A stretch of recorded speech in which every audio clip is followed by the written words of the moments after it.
இது முத்தி போச்சு. இதுல தண்ணியே இல்ல. இதுல வெறும் மட்டை தான் இருக்கு போல இருக்கு, தேங்காவே இல்லன்னு நினைக்கிறேன். ச்சே, எல்லாமே வேஸ்ட். உங்களை போலதான். தேங்காவாலேயே அடிச்சு கொன்னுடுவேன். முதல்ல எனக்கு கூலியை கொடுங்க, அங்க வேற போகணும், டைம் ஆகுது இல்ல. உனக்கு கூலி வேணுமா? தேங்காய் எடுத்துட்டு போ. அதெல்லாம் ஒண்ணு வேணாம். 40 மரம் ஏறி இருக்கேன், ஒரு மரத்துக்கு 5 ரூபாய் வச்சு 200 ரூபாய் கொடுங்க போதும். 40 மரமா? காயே இல்லாத மரத்துலயும் ஏறிட்டியா? அது எப்படி சொல்ல முடியும்? மேல ஏறி பார்த்தா தானே தெரியும். மரத்துல தேங்காய் இல்லாததுக்கு நானா பொறுப்பு? நான் தான் பொறுப்பு. நீ பறிச்ச 100 தேங்காய் 50 வேஸ்ட். நான் என்ன பண்ண முடியும்? அதுவும் ஏன் தப்பு தான். இந்த தேங்காய் எல்லாம் நீயே எடுத்துட்டு போ. இது எனக்கு எதுக்கு? 50 தேங்காய் வித்தா எனக்கு 150 ரூபாய் கிடைக்கும், இன்னும் 50 ரூபாய் பேலன்ஸ். அப்படின்னா உனக்கு கூலியா என் வீட்டை எழுதி கொடுக்கவா? சேச்சே, அது துரோகம் இல்ல முதலாளி.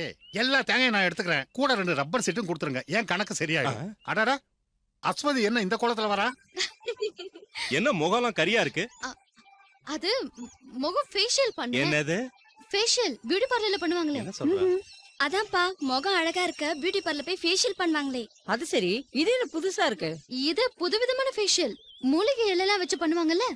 பியூட்டி பார்லர் போனா காசு செலவாகும், இது ஃப்ரீ. அசத்திட்ட, காசு கொடுக்காமயே முகத்தை பளபளன்னு வச்சுக்கிறியா? என்ன இருந்தாலும் இவ என் பொண்ணு இல்ல. அப்புறம் முதலாளி அந்த ரப்பர் சீட்டும் கொடுத்துட்டீங்கன்னா நான் கிளம்பிடுவேன். அஸ்வதிகா, சோழியில கூட பியூட்டி பார்லர் ஆரம்பிச்சிட்டாங்களா? நீ யார்கிட்ட போய் ஃபேஷியல் பண்ணனே எனக்கு தெரியும். யாரு? அத நான் அப்பா கிட்ட சொல்லிக்கிறேன். சொல்லட்டுமா? சொல்லுவியா? நீ வர வர ரொம்ப வாய் அடிக்க ஆரம்பிச்சிட்ட. அப்பா! அப்பா, ஏன்டா இப்படி குளிக்க வைக்கிற? முத்து, வாங்க அத்தை. இன்னைக்கு சாயங்காலம் நிர்மலாவை பொண்ணு பார்க்க மாப்பிள்ளை வீட்டுக்காரங்க வராங்க. எனக்கு தெரியுமே. அவங்களுக்கு ஏதாவது பலகாரம் வாங்கி கொடுக்க கூட கையில காசு இல்ல. ராஜேந்திரன் இன்னும் வரல. ஏன்னா அவன் ரொம்ப தூரத்துல இருந்து வரணும்ல. அவன் வந்துருவான். அம்மா, மாமா வீட்டுல இல்ல? மாமா, அந்த ஆளை பத்தி தான் உனக்கு தெரியும்ல. ராஜேந்திரன் கொடுத்த காசை பெருங்காய டப்பாக்குள்ள வச்சிருந்தேன், அதையும் அந்த ஆளு சீட்டாட எடுத்துட்டு போயிட்டான். திருட்டு. வர்றவங்கள நான் எப்படி கவனிக்க போறேன்னு தெரியல. நீங்க வருத்தப்படாதீங்க, வீட்டுக்கு போங்க, எல்லாத்தையும் நான் பாத்துக்கிறேன். அவன் கையும் காலையும் கட்டி ஆத்துல தூக்கி போட்டுருங்க, இல்ல உங்களையே எங்கேயா கொண்டு போய் அடமானம் வச்சிருவான். என் தலை எழுத்து இப்படி ஆகி போச்சு. உலகத்துல யாருக்குமே இந்த மாதிரி ஒரு நிலைமை வரக்கூடாது. பிரமாதம். தெனாலி தெனாலி, கிளாவர் கிங் எடுத்து இஸ்பேட்ல வைடா. ஏன்டா படுத்துற? ஜாக்கெட் எடுத்து கவுத்து. அப்ப நான் இந்த கார்டு எடுத்து எங்கடா வைக்கிறது? என் நெஞ்சில வைடா வை. ஆட்டத்தை சொல்லி கொடுக்குற வேலையில வச்சுக்காத, ஒழுங்கா வீட்டுக்கு போடா. அடுத்த ரவுண்ட்ல எனக்கு ஒரு கை போடுங்கயா. நான் ஒரு ரவுண்டாவது ஜெயிக்காம போனா என் பொண்டாட்டி திட்டுவா. நான் கொண்டு வந்த பணம் எல்லாத்தையும் நீ தான் வாங்கிட்டியே. என் பொண்டாட்டிக்கு தெரியாம பெருங்காய டப்பால இருந்து எடுத்துட்டு வந்தேன், வாசனையான பணம். அதை எப்படியாவது திருப்பி வைக்கலன்னா என்ன கொன்னுடுவா. ஒரு கை போடுங்கடா, காசை நாளைக்கு தரேன். என்னதான் கேட்டாலும் ஆடத்துல கடன் கொடுக்க முடியாதுடா. இந்தியாவே எல்லா நாட்டிலயும் கடன் வாங்கியிருக்கு, எனக்கு கடன் கொடுக்க ஒருத்தம் கூட இல்ல. ஆமா இல்ல, சீட்டாட சுவிஸ் பேங்க்ல லோன் வாங்க முடியும். அண்ணா 100 ரூபாய்க்கு சில்லறை தரீங்களா? என்ன கார்டு வருது? ச்சே, அண்ணா 100 ரூபாய்க்கு சில்லறை இருக்கான்னு கேட்டேன். சீட் ஆடும்போது சில்லறை கேக்குற?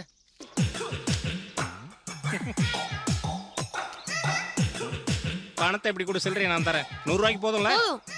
ஏன்டா பிச்சைக்கார மாதிரி கையை நீட்டிக்கிட்டே இருக்க? ஆட்ட முடிச்சிட்டு தரேன். சரி, சீக்கிரம் எனக்கும் ஒரு ரவுண்டு போடுங்க. சீட் ஆட்டிட்டு பையனுக்கு சில்லறைய கொடுக்கணும். அதை எடுக்காத, கிளாவர் போடு, அதான் சரியான கார்டு. கரெக்டான சீட்டை போட்டியா? இதான் முடிஞ்சிச்சு. ஏன்டா அதை போட சொன்ன? ஆட்ட முடியணும்னு தான் அப்படி சொன்னேன். இந்த ரவுண்ட்ல எனக்கும் போடு. 50 ரூபாய் எடுத்துக்கிட்டு 50 ரூபாய கூட கூட கூட கூட. அண்ணா சில்லறை தாங்க. அவசரப்படாதடா, ஆட்டத்தை முடிச்சிட்டு தரேன். உன் பேர் என்ன? விமல்குமார். இல்லடா, நீ முருகன். என் முன்னாடி நிக்கிற பால முருகன். என்னடா ஜோக்கரே? அது எனக்கு ராசியானது. நான் தான் ஜெயிப்பேன். போடுங்க போடுங்க. சான்ஸே இல்ல. ரெமியன் ஷூட் 100 ரூபா குடுறா. காசு கொடு. கையிலே அடிச்சிருக்கடா. எல்லாம் என் நேரம்டா. 100 ரூபாயும் புடிங்கிட்டியாடா பாவி. மாமா தோத்துட்டீங்களா? ஆட்டத்துல தோத்தது நீதான். 100 ரூபா தான்டா போச்சு. நான் சில்லறை தானே கேட்டேன். சில்லறை எல்லாம் ஒண்ணு இல்ல, போட. அப்ப என் 100 ரூபாய் தாங்க. நீ 100 ரூபாய் யார்கிட்ட கொடுத்த? உங்ககிட்ட. இப்போ அது யார்கிட்ட இருக்கு? இந்த மாமா கிட்ட இருக்கு. அப்பனா அவங்கிட்டே கேளு. மாமா, என்னோட 100 ரூபாய். போய் அந்த ஆள்கிட்ட கேளுடா. மாமா,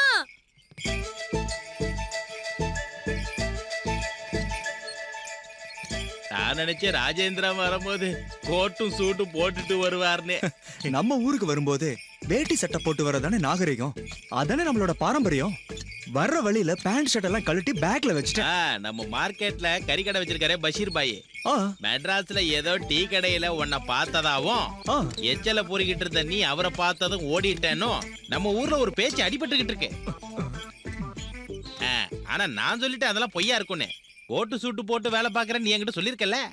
வண்டி நிப்பாட்டு. டேய் நிப்பாட்டு. உங்ககிட்ட தான் சொல்றேன், வண்டி நிப்பாட்டு. என்னாச்சு? என்னாச்சா? போடா லூசு. கோட்டு சூட்டு மட்டும் இல்ல, சில நேரத்துல நான் கோமணம் கூட கட்டுவேன்டா. அதெல்லாம் உனக்கு எதுக்கு? போடா லூசு தாமஸ். நான் ஹோட்டல்ல எச்சியில எடுத்துட்டு பொழப்பு நடத்துறேன்னு எவன் சொன்னாலும் அதை பத்தி எனக்கு கொஞ்சம் கூட கவலை இல்லடா. நான் ஒண்ணும் மத்தவனை ஏமாத்தியோ திருடிய பொழப்பு நடத்தலையே. அதுக்கு என் மேல கோவப்பட்டா என்ன அர்த்தம்? வந்து வண்டியிலே இருப்பா. இல்லடா, இனிமேல் நான் கலெக்டர் ஆனதுக்கு அப்புறம் தான் உன் வண்டியிலேயே ஏறு. அது சரி. மாமா என்னோட காசை கொடுத்துருங்க. ஏன்டா என்ன படுத்துற? என்கிட்ட பணம் இல்லடா. மாமா மாமா காசு இல்லைன்னா என்ன வீட்டுல சேர்க்க மாட்டாங்க மாமா. அப்படியா? வீட்டுல சேர்க்கலன்னா அனாதை இல்லத்துல சேர்த்து விட்டுறேன். விடுறா. அனாதை இல்லத்துல சேர்ந்தா எங்க அம்மா திட்டுவாங்க. அம்மாவையும் சேர்த்து விட்டுறேன், கவலைப்படாத. மாமா நீ இன்னும் போலையா? ஐயோ. மாமா ஓடாதீங்க, டேய், நில்லுங்க விட்றா. மாமா. மாமா ஓடாதீங்க, நில்லுங்க மாமா. 100 ரூபாய்க்கு 100 கிலோமீட்டர் துரத்திட்டு வரியே, போடா. எஸ்கேப். முடியாது. என்னோட காசை வாங்காம விட மாட்டேன். அம்மா போய் சேர்ந்துட்டானா? ஜனத்தொகையில ஒண்ணு குறைஞ்சது. ஓகே, வெற்றி மீது வெற்றி வந்து என்னை சேரும். ஒரு பீடி அடிச்சா தான் நல்லா இருக்கும். மாமா யாராவன்? என்னோட 100 ரூபாய் தாங்க. நீ இன்னும் சாவலையா? ஐயோ. பாத்து ஏறு. அப்படிதான் பாத்து வா வா வா. மிதுவா மிதுவா மிதுவா. பயப்படுறதுக்கு ஒண்ணு இல்ல. தண்ணி அடிச்சிட்டு தண்ணியில விழுந்தா ஒண்ணும் ஆகாது. புரியலையே.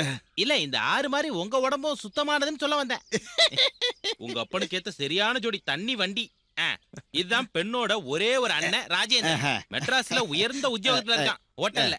நான் கிருஷ்ணமூர்த்தி, கல்யாண மாப்பிள்ள. கல்யாண மாப்பிள்ளையா?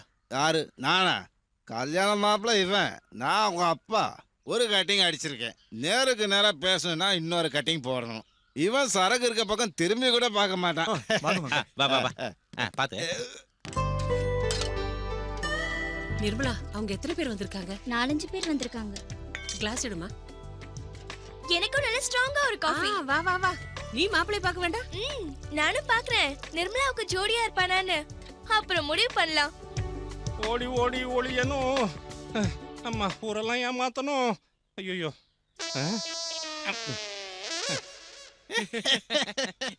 என் வீட்லயே சீட் ஆடுறாங்களா? மாமா என்னோட காசை கொடுத்துருங்க.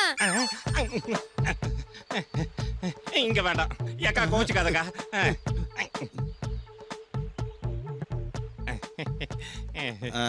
இந்த ஆளு யாரு? பொண்ணோட அப்பன்.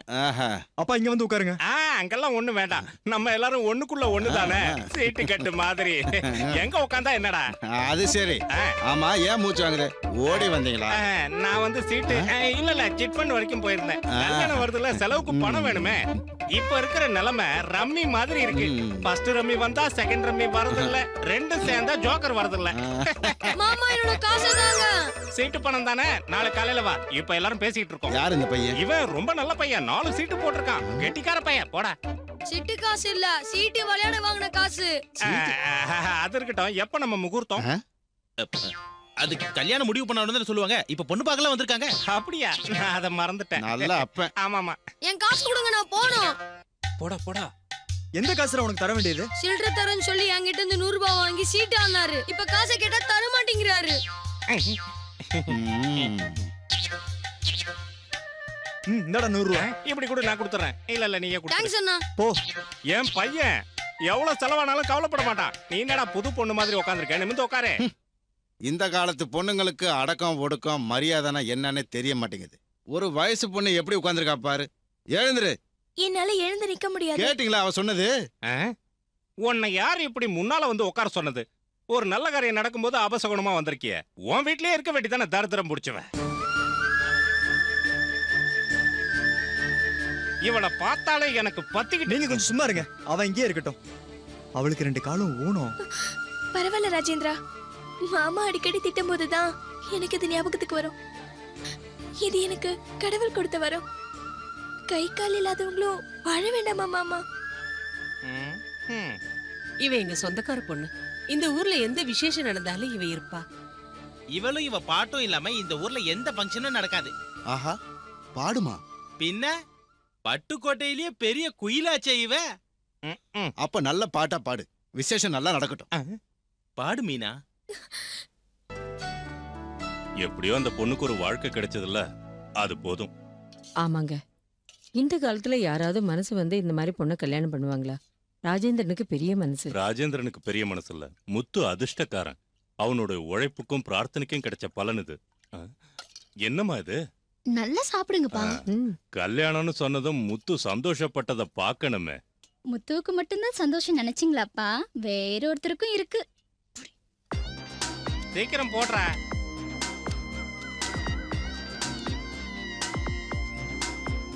நான் சீட் ஆடுறது பணம் சம்பாதிக்கிறதுக்காக இல்ல, சும்மா ஒரு ஜாலிக்கு தான். பணம் இன்னைக்கு வரும், நாளைக்கு போகும்.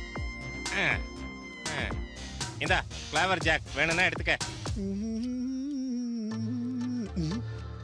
ஐயோ, இது முத்து கொடுத்த காசு போல இருக்கே. சுஷில் மாமா. எவன்டா அவன்? நீயா? வாடா, ஒரு கை போடுறியா? நான் பணம் கொடுக்குறேன். இது முத்து கல்யாணத்துக்கு கொடுத்த காசு தானே? கல்யாணத்தை எப்ப வேணா பண்ணலாம்டா, ஆனா சீட் ஆடுறது தான் முக்கியம். அடிச்சிட்டோம்ல. அவன் ரத்தத்தை வேர்வையா சிந்தி சம்பாதிச்சது. இப்படி சீட்டாடி அது வீணாக்காதீங்க. போடாடே, நீ போடுற. நேத்து போன மனுஷன் எங்க போய் தொலைஞ்சதோ? சீட்டாட வேற எங்க? முத்துகிட்ட இருந்து பணம் வாங்கிட்டு போனாரு. அட கடவுளே, எல்லா பணமும் காலி ஆயிருக்கும். என்ன பண்ண போறேன்னு தெரியல. நான் அடிச்சிட்டேன்ல. சுத்தம். இந்த புடி எல்லாமே போயிடுச்சு. எந்திரிச்சு வீட்டுக்கு போடா. டேய், ஒரு 100 ரூபா கொடு, ஆடி. சீட் ஆடுறதுல கடன் கிடையாது. டேய், எனக்கு கடன் கொடுக்க எவனுமே இல்லையா?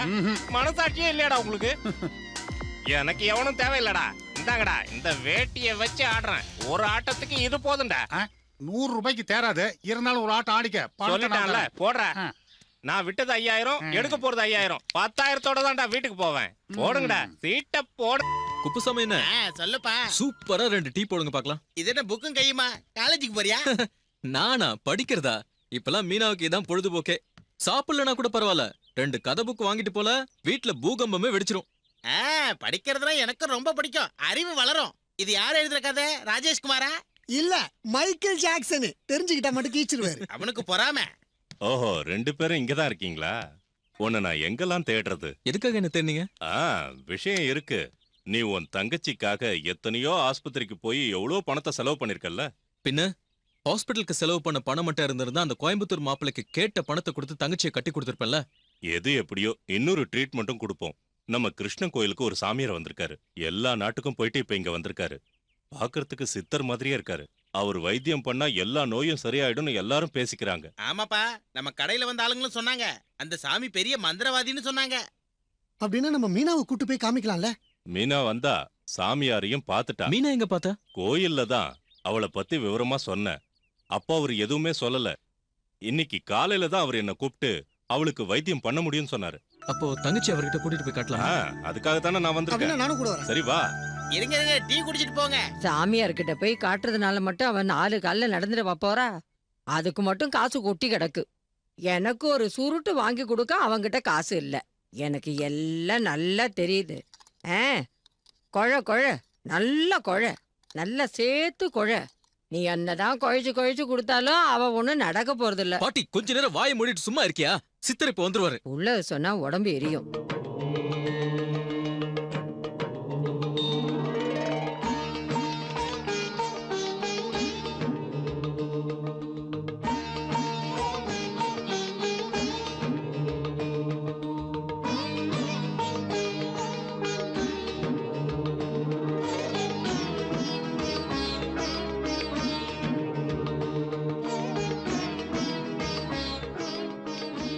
பெரிய வைத்தியரா இருந்து மட்டும் பிரயோஜனம் இல்ல, கைராசி வேணும்ல.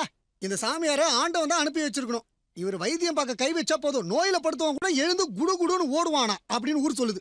பட்டணத்துல ஒரு பணக்காரருக்கு வந்த வியாதிய ஒரே மாசத்துல குணப்படுத்திட்டாராம். அந்த அளவுக்கு பெரிய வைத்தியரா. இது எல்லாமே சித்தர்களுடைய வேலைதான். அதனாலதான் இவரையும் சித்தன் சித்தன்னு கூப்பிடுறாங்க. அப்ப நம்ம மீனாவை சித்தர் எப்படியாவது எழுந்து நடக்க வச்சிருவாரு இல்லமா?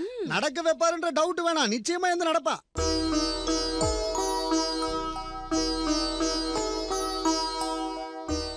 இவ்வளவு பணம் எதுக்கு முத்து? இன்னும் எண்ணெய், கஷாயம், மருந்து எல்லாம் வாங்கிட்டு வர சொல்லிருக்காரு. எல்லாத்தையும் சித்தர் பாத்துப்பாரு. கோவில் பக்கத்துல இருக்கிற அவர் வீட்டுல எல்லா ஏற்பாடும் நடக்குது. அம்மா தாயே, அவ நல்லபடியா எழுந்திருச்சு நடக்கணும். அம்மா மகமாயி, கால்ல என்ன தடவிருக்க? இத நீங்க தினமும் அவளுக்கு பண்ணணும். அதுதான் குணமாகறதுக்கு வழி.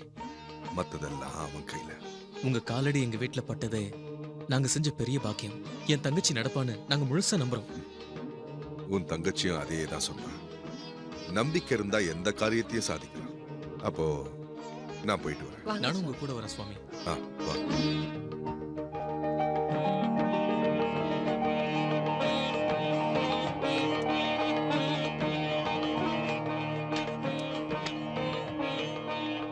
அலை முதல் குடிக்க மாட்டேன் சத்தியமடி தங்கம். இன்னைக்கு மட்டும் ஊற்றிக்கிறேன் தங்கமே தங்கம். நான் ரொம்ப அதிர்ஷ்டக்காரன்டா. அவளை பாட்டு பாட வச்சு நான் பணத்தை சம்பாதிச்சிட்டேன் பாத்தீங்களா? ஆனா அவன் ஜெயில இருந்து திடீர்னு இப்படி வந்து நிப்பான்னு நான் கனவுல கூட நினைக்கல. டே குமார், என்ன கொஞ்ச நாளைக்கு நான் எங்கேயாவது தலைமறைவா இருக்கிறேன்டா. ஏன் இல்லன்னா அவன் என்ன கொன்னாலும் கொன்னுடுவான். அதுவும் நல்லதுக்குதான். நீ உன் வீட்டுக்கு போனீன்னா அவன் திரும்பவும் ஜெயிலுக்கு போயிருவான். அதே அப்புறம் நான் வீட்டுல இருந்தா அவன் ஜெயிலுக்கு போவான். ஒன்ன கொன்னுட்டு